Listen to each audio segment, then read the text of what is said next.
What is up, YouTube? High Tech Lab here, and today I'm on the computer in AutoCAD because I have a theory. So in this video, we're going to be explaining my theory, and then we are going to be checking it out. So essentially what I have here drawn up is a off-grid the inverter. We start here with a battery 12 volts positive on top in red, and what we have here set up is a H-bridge inverter diagram. So essentially here is a transformer. In my case, it's going to be taking in 12 volts on this side and be putting out 120 volts on this side. Now, in order to get 120 volts out, like I said, we need to put 12 volts in. So what we're going to do is we're going to take our 12 volts in from our battery, and we're going to run it through this MOSFET. Now, essentially what this is a switch turning the power off and on, and this is going to be controlled. I don't have it drawn here, but the inverter has built-in circuitry and whatnot that drives these in order to invert at 60 cycles. So this is going to turn on and off 60 times a second, and this is going to turn on and off at opposite times. And essentially what this does is, if you imagine this, the power is going to essentially the power is going to come from this battery through this blue line, okay? And it's going to go, let's just say, through this MOSFET in green, and it's going to flow through across here through the transformer, excite the transformer, and at the same time this MOSFET is on, this one will be on, so it'll have the circuit. It'll come through here, through the transformer, back and around, and it'll induce a field in that transformer. And then half a cycle later, both of these will shut off and the other two will turn on. So then the power will be coming through here along the blue line through this transistor, back through the transformer in the opposite direction, and back along the path through this transistor, back returning to the battery. So it completes the circuit. So as this flips back and forth 60 times a second, the power goes back and forth and back and forth and back and forth through the transformer. So this transformer is going to resist the flow of current and create the magnetic field. So to cancel out that essentially the square wave that this is going to create, this is going to this will smooth out that square and make it more like a sine wave. And we also have a capacitor drawn in this circuit to also help smooth out that sine wave, so this transformer doesn't have such dirty power, and that's how we get a pure sine wave out of this inverter. So this is a diagram for a pure sine wave inverter, and we just give 60 hertz to these two sense lines. Usually it's like 5 volts or something like that, and that turns these MOSFETs off and on. If you want to watch a video, check out this video from Afrotech Mods. He goes into great detail on how these transistors work, and it's a very great resource to watch and understand before this video will make sense. I'm going to go over the basics of a popular transistor and show you how you can use it to control different gadgets. What is a transistor? A transistor is a device that allows you to use small changes in voltage to switch things on and off. They're kind of like a valve in your plumbing system, but instead of controlling the flow of water, you're controlling the flow of electric current. Basically, they work like this. When the transistor is off, no current can flow, so it's as if one of the power wires on your gadget has been disconnected. When the transistor is on, current can flow, and it's like both of the power wires on your gadget are connected now, so the gadget will power up. So essentially we just have switches that turn the power on and off to the transformer, flip the cycle back and forth 60 times a second. There's control circuitry on this end. I'm not going to get into that because that doesn't really matter. Essentially this is an off-grid inverter that creates 60 hertz, and in this case on these lines I'll be at 120 volts. Cool. Let's look at this over here in on-grid inverter. So on an on-grid inverter, we have our AC power. In this case, they call it AC network. And this was taken from the internet. I forget the website. This is not my drawing. But essentially what you have is you have your 120 or 240 volts in here. And it takes a sample of that 240 volts of the frequency and the voltage and whatnot. And it then comes into this.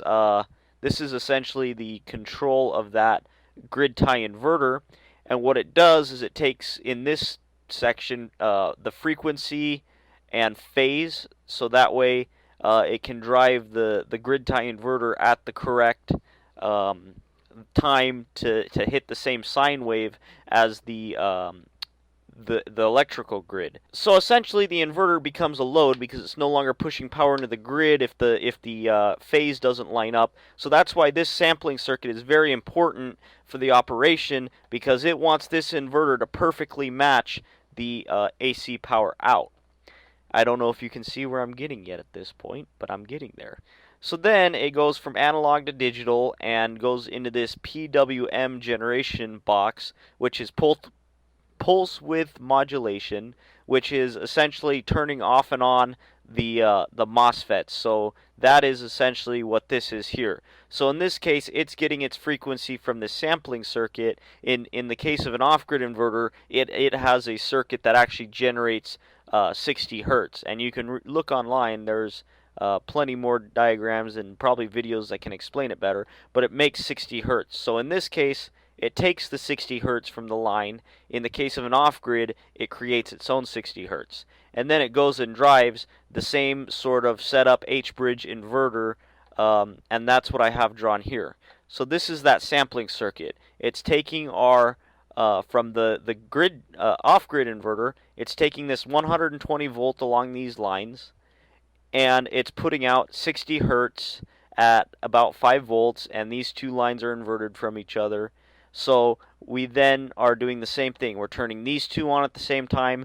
The current's flowing, yada, yada, yada, through the transformer, and it's lined up in the correct phase in order to push energy down the line, essentially. And then when the sine wave flips, it goes through the other transistors, and that's why they call it the H, because it's shaped like an H, and it just flips back and forth. So these grid tie inverters are different from off-grid inverters in the case that they have a bit more circuitry that, for the case of this video, doesn't necessarily matter. But essentially what a off-grid inverter is, we have a battery. We have loads and loads and loads of amps. So with all that power coming in, we only put as much power through this inverter as our loads need. So say you turn on a 100 watt light bulb, it's only going to pull 100 watts from this battery. And in the case of a grid tie inverter, it's a little different. It's pushing the power as much as it can. It's trying to load down this solar panel, or if it were a battery, let's just say, it would be pulling as much off that battery as it could possibly handle. So they are built a little different. But it's essentially the same theory. So it's getting the maximum power out of this solar panel. So essentially, in the case of solar, you'd be making the most money possible. So I'm trying to figure out if I can take a grid tie inverter, connect it to an off-grid inverter, and here's where it gets interesting. We're pushing power down these lines. Now, I don't have a load drawn in here, but we do have a load. We have a battery. So let's say this battery is 50% charged. This inverter is on, and this inverter is making the power. And this inverter is connected to the solar panel, trying to push the power back into this inverter at the same frequency and sine wave. Well, what happens? We're gonna take our 120 volts from our grid tie inverter, run it through this transformer and at the same time, these MOSFETs are gonna already be open, which means the power will be able to run back through. So we're essentially rectifying the AC to DC by turning on these MOSFETs at the exact time as we're on. So say we have a positive peak on our AC sine wave, we're turning on the two correct MOSFETs in order to get the positive current to flow back to the positive of the battery. So in theory, and this is what we'll test, in theory, we have power coming from our grid tie inverter backfeeding through into this battery, and this battery should charge, because as that power excites this secondary coil, we're flip-flopping the transformer essentially, it should, because this will be closed and this will be closed, let's just say, the current should be able to complete the loop and charge the battery. This has been High Tech Lab, and thank you guys for watching.